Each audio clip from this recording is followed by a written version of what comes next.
The woman in the cream coat walked out through the lobby doors at 11 minutes past midnight, and she did not stop at the billing window. She did not slow. She crossed the cold tile under the buzzing lights, pushed through the sliding glass and stepped into the parking garage like a person who had decided that the rules behind her no longer applied to her. Behind the desk, the night clerk called after her once, a thin and tired sound that nobody answered. The wallet had been left on the counter. That was the part nobody would understand until much later. A leather wallet, soft and worn at the corners, lying open beside the pen and the unsigned forms, and the woman who owned it walking away from it without looking back. Tasha saw all of it from the end of the corridor. She was 29 years old, a floor nurse on the overnight shift at Mercy General, and she had been on her feet for 9 hours with 3 to go. She had a name badge clipped crooked over her left pocket and a pen that had stopped working 2 patients ago. She had seen people leave before. People left hospitals the way people left a lot of hard places, quietly and fast, ashamed of the bill they could not pay. She knew that shame. She had worn it herself in other rooms on other nights. So when she saw the woman go, her first thought was not to chase her. Her first thought was that nobody should have to run. Then she saw the wallet on the counter, and she saw the clerk's face, and she understood that the woman had not run from a bill. The woman had left her whole self behind on that counter and walked out into the dark with nothing. No card, no license, no money, nothing but the coat on her back and whatever had pushed her through those doors so fast that she forgot the one thing a person never forgets. Tasha did not think about the policy. She did not think about the cameras or the supervisor or the report she would have to write. She thought about a woman alone in a parking garage at midnight, with no way to prove who she was. She came around the desk, scooped the wallet up without opening it, and went after her. The garage was nearly empty. Concrete and sodium light and the smell of old rain coming up off the lower levels where the storm drains never quite cleared. Somewhere below a car alarm chirped once and went silent. Tasha's shoes slapped the ramp, the soft soles she wore for the long shifts skidding a little on the painted lane lines, and her voice went out ahead of her. All in all, that space. Ma'am, you forgot something. The woman in the cream coat was already 3 levels down, a pale shape moving between the pillars, and she did not turn. She moved with the particular speed of a person who has stopped being careful, who has decided that falling would be no worse than where she is going, and that speed frightened Tasha more than anything else because she had seen it before in people who were done. Tasha went down after her, past a single parked sedan with a child's car seat in the back and a window cracked an inch, past a column with a faded number painted on it and a dent where someone had clipped it long ago, her breath loud in her own ears and her badge bouncing against her chest. She was not a runner. 12-hour shifts had taken the run out of her years ago, had put it in her lower back and her knees instead. She went anyway, taking the ramps 2 and 3 steps at a time, one hand trailing the cold rail, because the wallet in her hand felt suddenly heavy, the way a thing feels heavy when you know it matters and you do not yet know why. She thought absurdly of her son, of the weight of him asleep against her shoulder, how a sleeping child weighs more than a waking one. The wallet weighed like that, something asleep that she was carrying down a ramp in the dark. She caught up to her at the bottom of the ramp, where the garage opened onto the street and the cold came in. The woman had stopped at last, one hand on a pillar, her shoulders heaving, and when she turned, Tasha saw her face for the first time. She was older than Tasha had guessed from behind, maybe 60, with silver in her dark hair and a face that had been beautiful once and was now simply tired in a way that went all the way down. Her eyes were red. She had been crying, or was about to. "You left this," Tasha said, and held out the wallet. The woman looked at it the way a person looks at something they had hoped never to see again. For a long moment, she did not take it. The two of them stood there in the cold, the nurse with her arm out, and the woman in the coat with her hand still on the pillar, and the street hissed wet behind them. Then the woman's mouth moved, and what she said was not, "Thank you." What she said, very softly, was, "You should have let me go." Tasha did not understand that yet. She would, before the night was over. Standing there, though, all she knew was that the woman was shaking and that her coat, which had looked expensive from across the lobby, was thin and worn at the cuffs, and that under the cream wool she had on a hospital gown, the pale blue kind with the ties at the back, half hidden, as if she had pulled the coat on over it and walked out of a room she was not supposed to leave. Tasha had not opened the wallet. She wanted to make that clear later, to herself most of all. She had not looked inside. Now, with the woman refusing to take it, she glanced down, and the lever had fallen open in her palm, and she saw the photograph behind the cloudy plastic window. A little girl, maybe 7, gap-toothed and laughing, in a yellow dress, squinting into a sun that had set a long time ago. And tucked behind the photograph, folded small, a piece of paper gone soft as cloth from being opened and refolded 1,000 times. "Take it, Tasha," said again, gentler now. "Please." The woman shook her head. "I can't go back in there," she said. "Do you understand me?" "I can't." "You don't have to go back in," Tasha said. "You just have to take your wallet." The woman was already looking past her up the ramp at the lit doors of the hospital far above them, and her face had the look of someone standing at the edge of something. Tasha had seen that look too. She had seen it on the faces of people who had run out of room, and she did the only thing she knew how to do. She stopped holding the wallet out like a transaction. She closed the distance instead, and she put her hand on the woman's arm, and she said, "My name is Tasha. It's cold out here. Come sit with me a minute. You don't have to decide anything. Just a minute." That was how it started. Not with a wallet at all. With a minute. Her name was Eleanor. She told Tasha that much inside the little family waiting room off the second-floor lobby where the vending machine hummed and threw a sick fluorescent square across the floor, and the chairs were the color of old butter, and nobody came at this hour.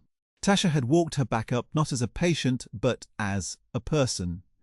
One slow step at a time, pausing at the landing when Eleanor needed to pause, not hurrying her, and she had not once mentioned the bill.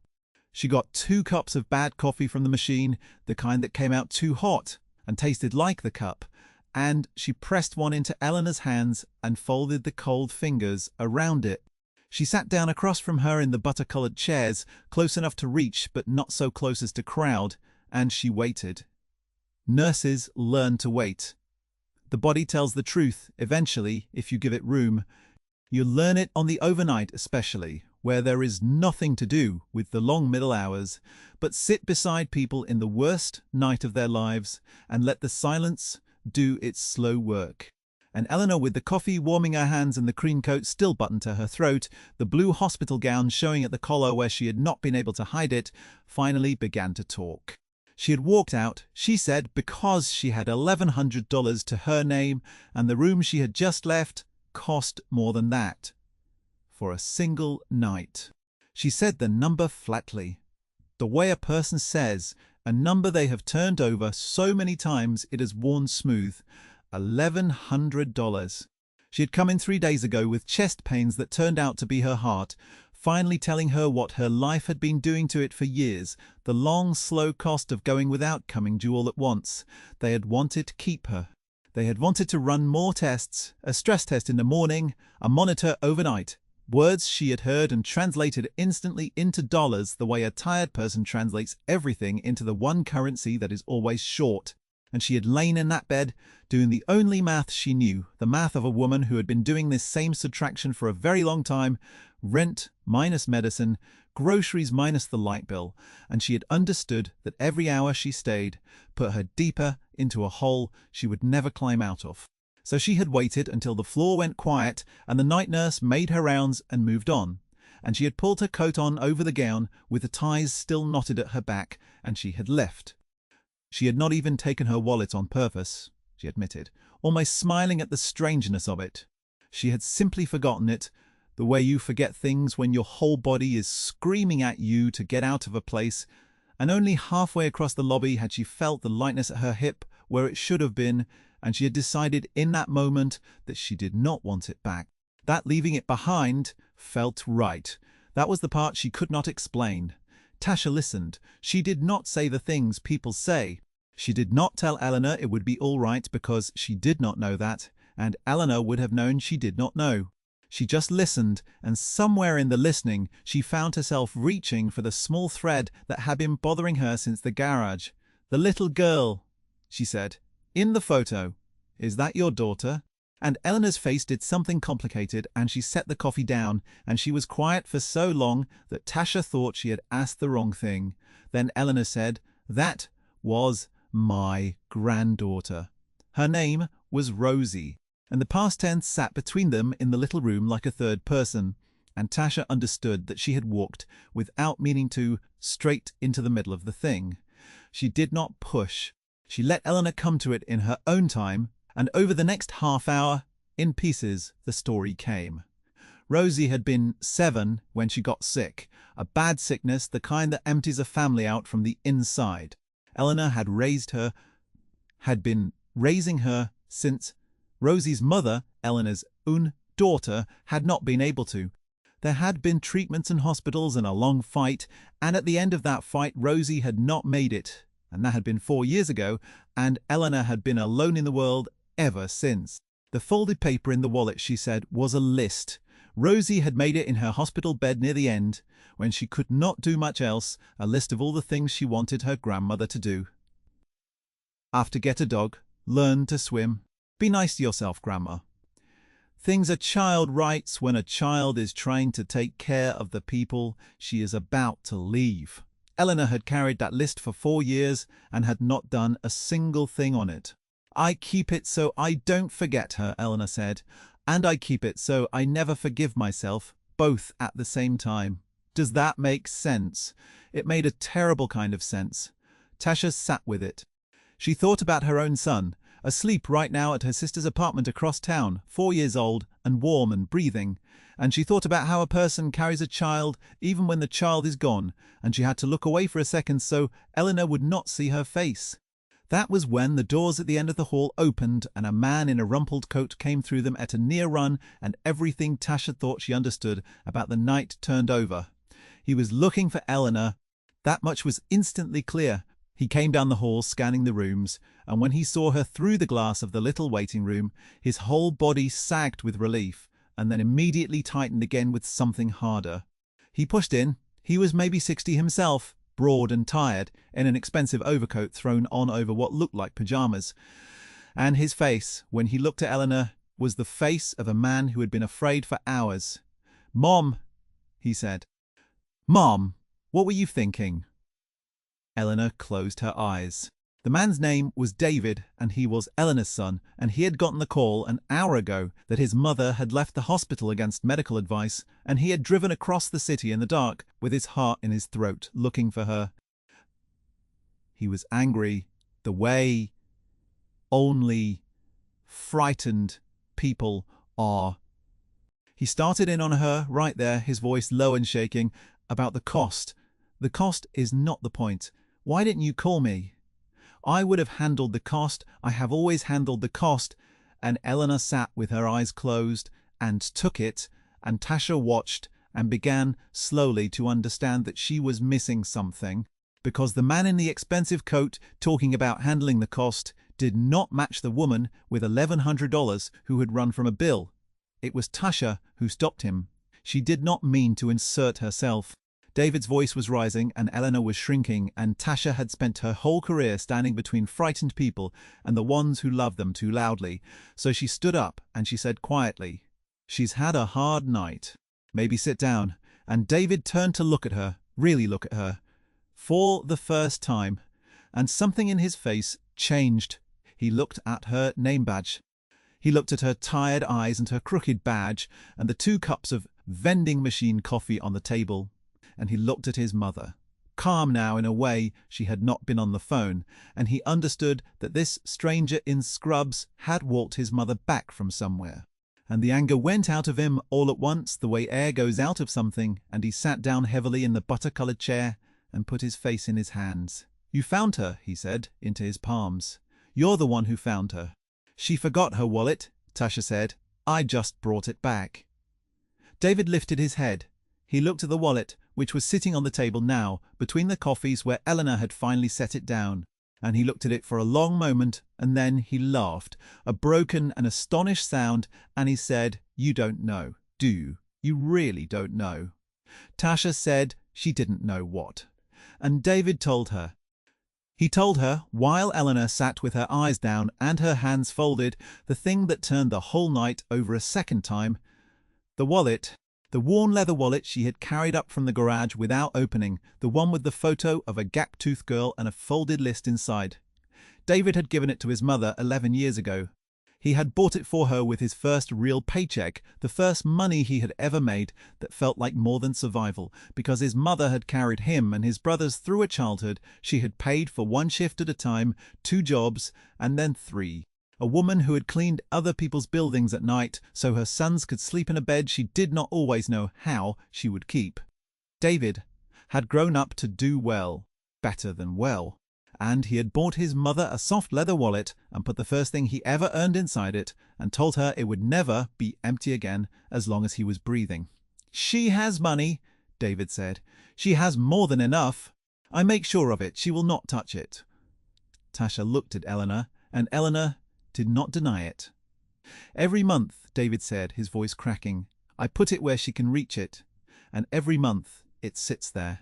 She would rather run out of a hospital at midnight than spend $1 of it, because spending it feels like spending him, like spending the boy who used to come home with his shoes worn through and never once complained." The room was very quiet. The vending machine hummed. Tasha looked at the wallet on the table, the wallet she had assumed was empty, the wallet a desperate woman had walked away from. And she understood that she had been wrong about everything. The woman in the cream coat had not been poor. She had been a mother who could not stop being one, who had paid so dearly for everyone she loved that she had forgotten she was allowed to be paid back. She had run from the bill not because she could not afford it, but because the only money she had to pay it with was money she had decided long ago she did not deserve to spend on herself. Eleanor spoke then. For the first time since David had come in, she said, "I didn't want to be a burden."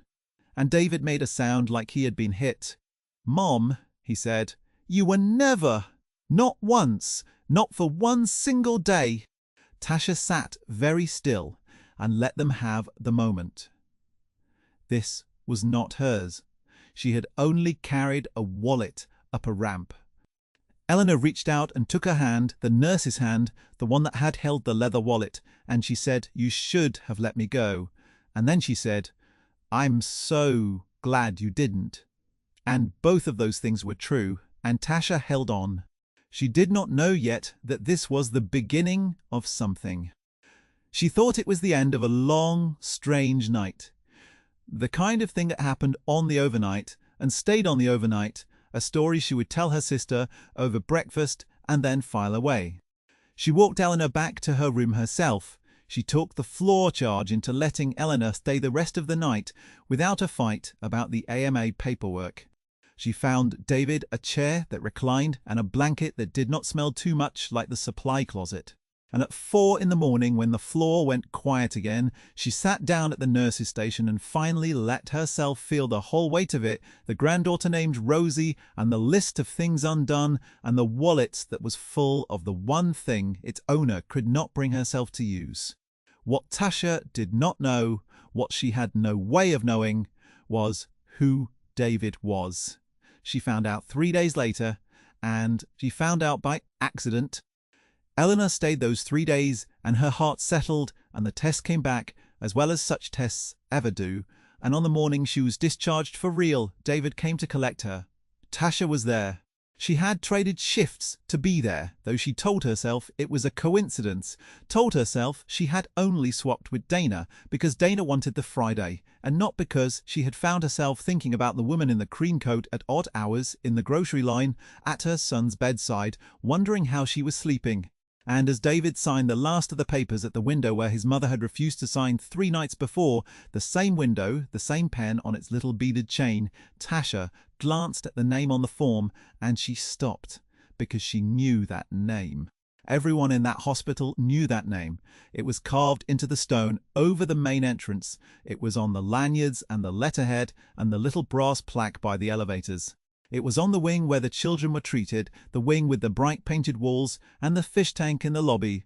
The wing where Tasha realized, with a slow cold turning in her chest, a little girl named Rosie must once have spent her last months. David had not just done well.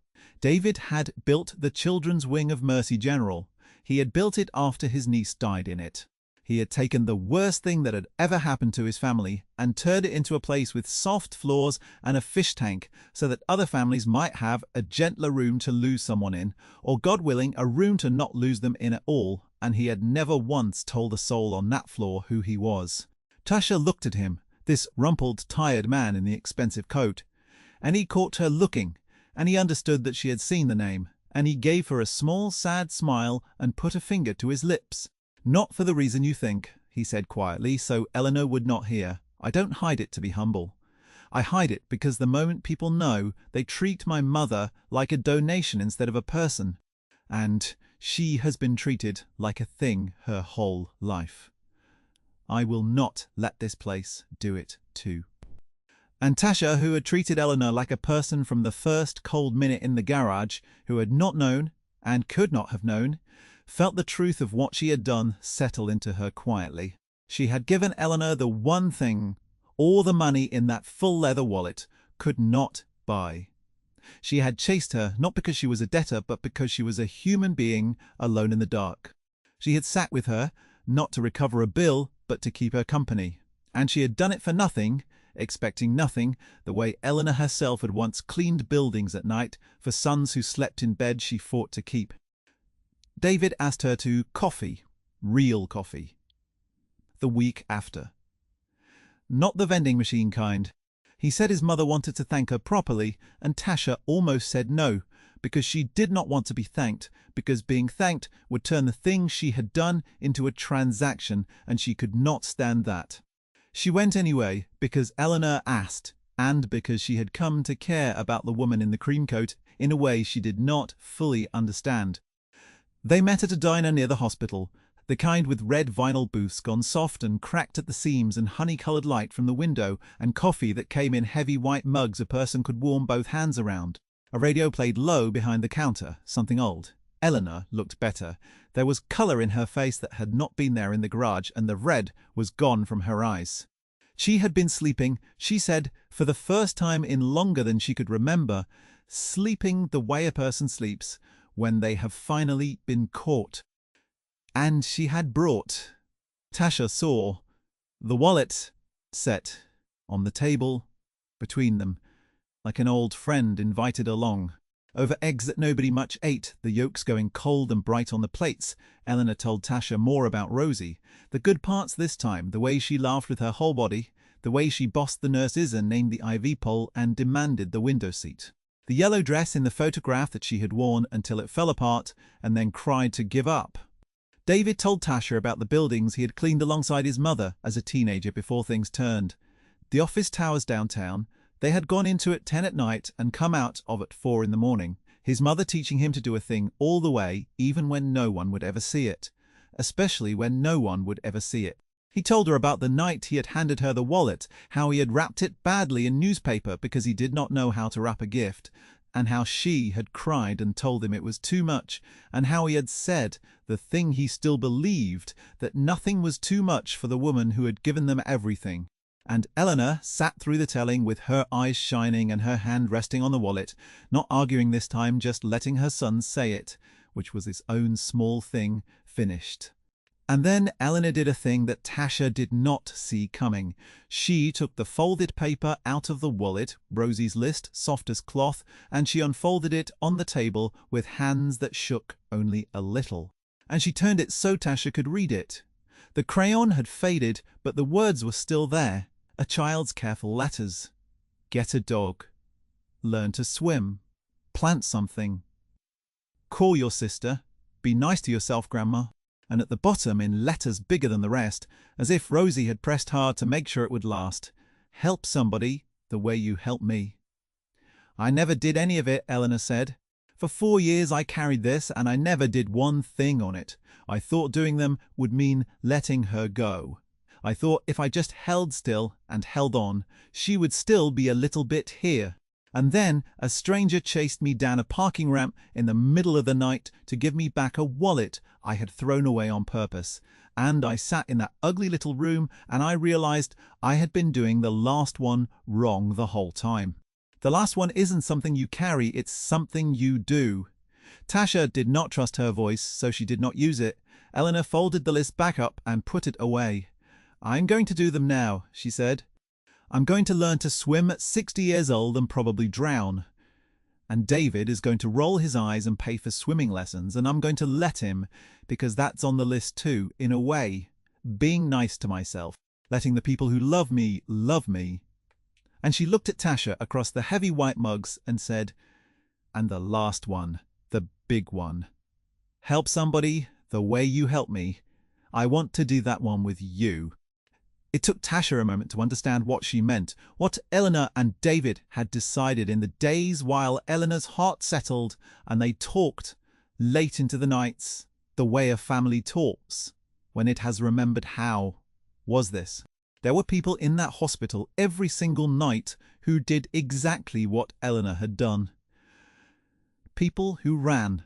People who left against medical advice because the math of staying was worse than the math of leaving, who walked out into parking garages at midnight with their whole selves left behind on a counter, who had no son with a full leather wallet waiting to chase them down.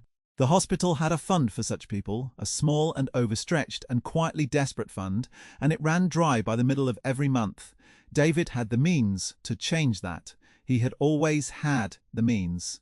What he had not had, until a tired nurse showed him by doing it, was the picture of what it looked like up close, the cream coat and the worn cuffs and the wallet on the counter, the human being inside the statistic. They wanted Tasha to help them build it. Not just fund it, build it. Because Tasha knew the floor. She knew which patients were about to run before they ran. She knew the look. She had a gift, David said, for treating a frightened person like a person, and that gift was the thing the money could not supply, and they wanted to put the two things together, a fund with a nurse's eyes on it, a way to catch people at the top of the ramp instead of the bottom. Tasha said yes. Of course, she said yes.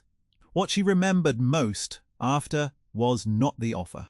It was Eleanor reaching across the table to take her hand again, the same hand, and saying, "You gave me back more than a wallet that night. You gave me back the part of myself I left on that counter.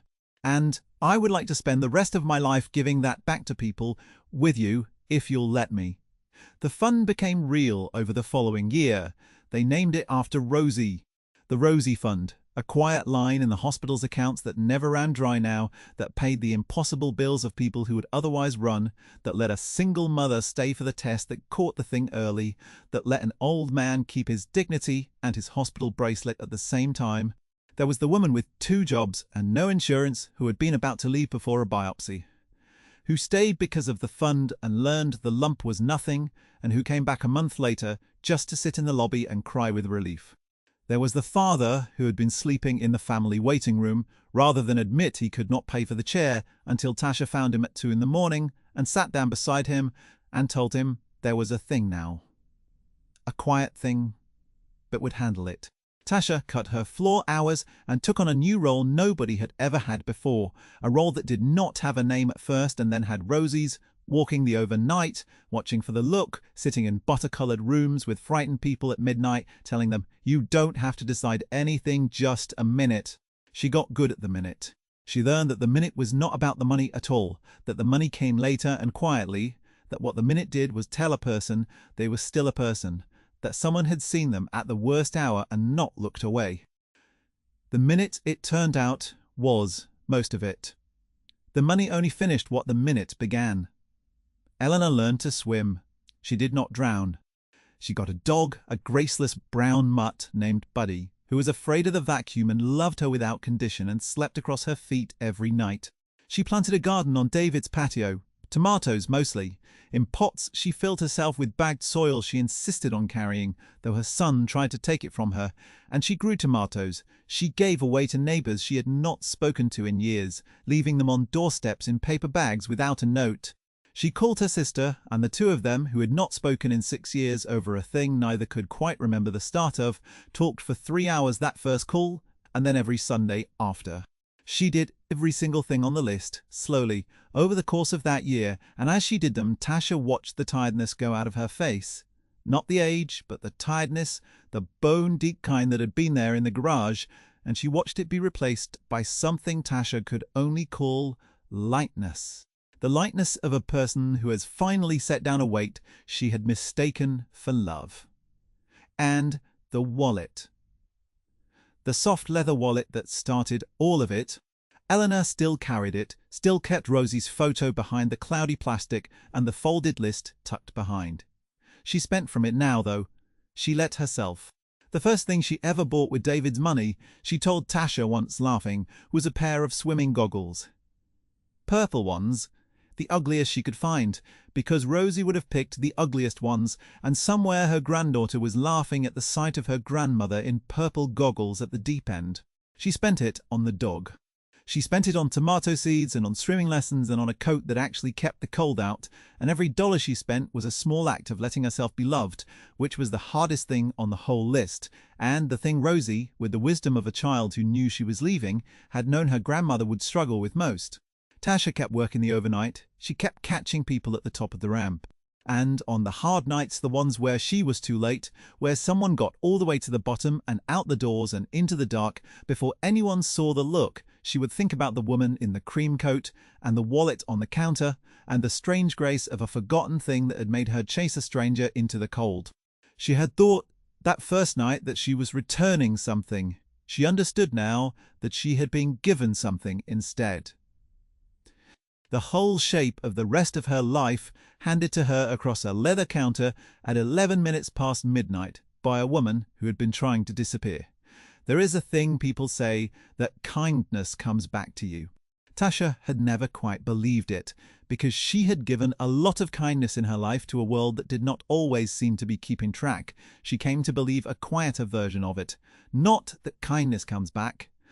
That kindness opens a door and you never know who is standing on the other side, or what they are carrying, or what the small thing you did without thinking will turn out to have been worth.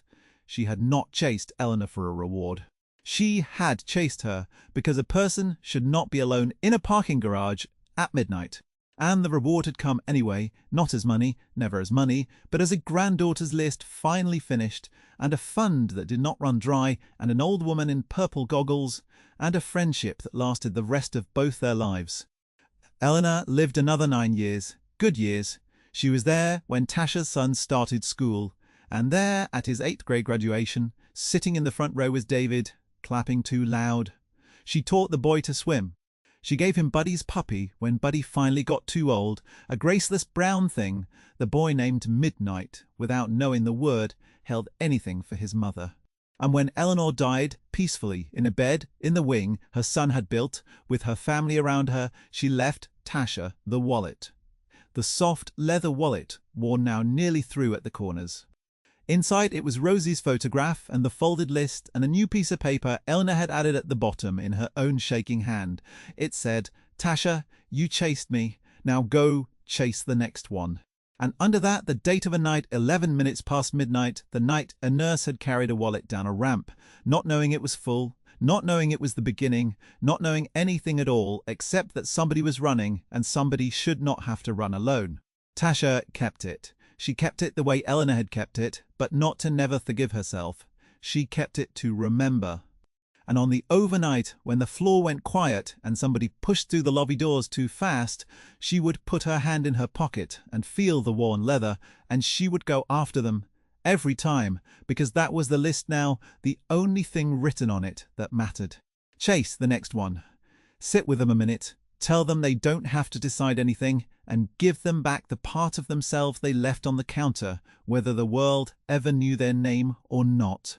If you have ever held still, because you thought holding still was the same as holding on, this story was for you. And if it was, there is another one, about a man who slept in his car outside the building where he used to be somebody, and the boy who knocked on his window every morning for a year, that I think you should hear next.